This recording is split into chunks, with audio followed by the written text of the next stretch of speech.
You reach for your phone. Tap, done, a coffee, a coat, a car, all bought in seconds. But strip away the coins, the cards, the apps. Go back far enough, and none of it existed. No banks, no prices, no currency of any kind. So how did people get what they needed? The answer is stranger than most people expect. For most of human history, there was no such thing as money. Not coins, not paper, and still, people managed to eat, to build homes, to clothe themselves, to survive. How? The old explanation goes like this. Before money, people simply traded. You had extra fish, your neighbor had extra grain, so you swapped. Simple, clean, fair. This idea even has a name. Economists call it barter, which just means trading goods directly, without cash in between. It sounds reasonable. It is also, according to many historians and anthropologists, mostly a myth. Here is the problem with barter. Imagine you are a farmer with a surplus of wheat. You want shoes? You find a shoemaker. But the shoemaker does not want wheat today. He wants a new roof. Now what? You cannot pay him in wheat if he does not need wheat. This is called the double coincidence of wants, a fancy way of saying both people need to want exactly what the other person has at exactly the same time. In small villages, this happens sometimes. But as a full economic system, the evidence is thin. So if it was not simple trading, what was it? The surviving evidence suggests something closer to memory and trust. Anthropologists studying early and small-scale societies have found that many communities ran on obligation. Not trade in the moment, but debt across time. Think about it like this. You catch more fish than you need. You do not go looking for someone who wants fish right now. You just give it away to your neighbor, your cousin, your tribe, not because you are generous for no reason, but because you know, someday, you might need something back. Maybe not fish, maybe help building a hut, maybe protection in a fight, maybe grain during a bad season. Nobody wrote this down. There were no receipts, but everybody remembered. A village is small. People do not forget who owes what, even if what is owed is not a number, just a feeling, an obligation, a favor waiting to be repaid. This is where it gets darker, because once you have obligation, you have power. If everyone owes something to everyone else, then whoever tracks those debts best, whoever people fear disappointing most, holds enormous influence. Some historians argue this is one of the ancient origins of social status. Not who had the most stuff, but who was owed the most. And this created a problem. A community built purely on memory works fine when it is small. 50 people, 100 people, everyone knows everyone.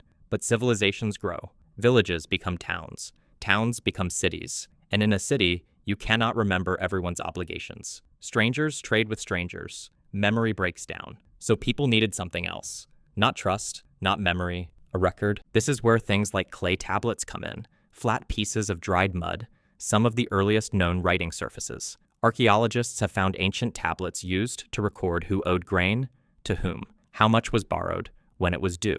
In some of the earliest cities in Mesopotamia, a region in what is now the Middle East, temples and palaces kept track of debts this way, long before coins existed. Grain itself became a kind of unofficial currency in some of these early economies. Not because grain is magical, but because everyone needed it. Everyone understood its value, and it could be measured, stored, and divided. But grain rots. Grain is heavy. Grain cannot easily travel across deserts or oceans. So slowly, over centuries, different societies experimented with other things to represent value.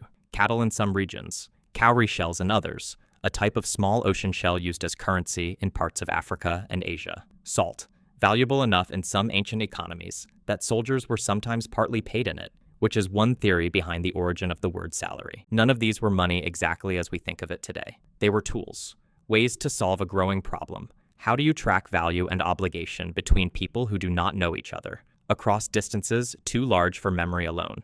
Then, eventually, coins appeared, standardized, stamped, guaranteed by a king or a government to be worth a specific amount.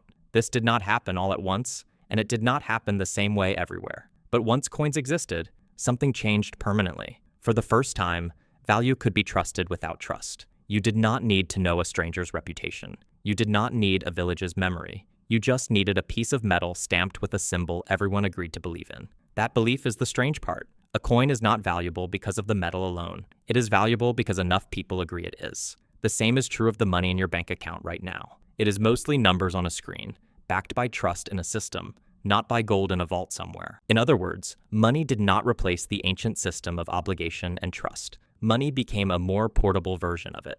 And this explains something strange about modern life. Every time you check your credit card balance, you are looking at a debt, a record of obligation, tracked not by a village elder's memory, but by a bank's computer. Every time you get paid, you are being given a symbol that other people agree to trust, the same way ancient communities trusted a system of remembered favors.